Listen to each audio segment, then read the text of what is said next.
It was from within the walls of this ICE detention center in Jazeera, Louisiana, that U.S. permanent resident Mahmoud Khalil recently wrote of waking to cold mornings and spending long days bearing witness to the quiet injustices underway against a great many people. People like Daniel Cortez de la Valle, who was a detainee in the same facility in 2023. When it was dirty, it was disgusting, it was just no care for humanity in there. Cortez de la Valle left Colombia at age 8 and grew up undocumented in the U.S. He worked in special events lighting and was married with 2 American-born children. But a criminal conviction for trespassing and battery of an officer changed everything 3 years ago. ICE transferred him from a Florida jail to the detention center in Louisiana, where he says he was abused.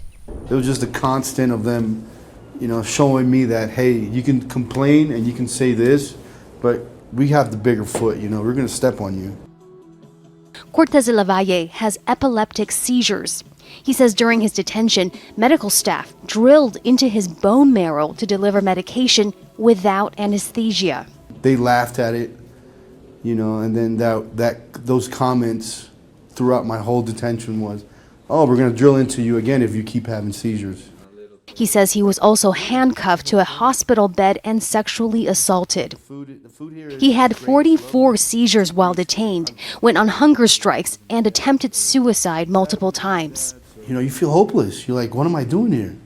An internal Homeland Security investigation found that Cortez de la Valle's civil rights were violated here, and separately, that inadequate medical care contributed to the deaths of 2 detainees.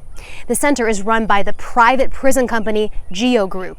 A company spokesperson told Al Jazeera that Geo Group strongly disagrees with the allegations against it, and that the allegations are part of a long-standing politically motivated and radical campaign to abolish ICE and end federal immigration detention. Cortez de la Valle says his year in detention broke his will to keep fighting. He agreed to be deported to Colombia, where he currently lives. And now it's Mahmoud Khalil. You guys really don't need to be doing all of that.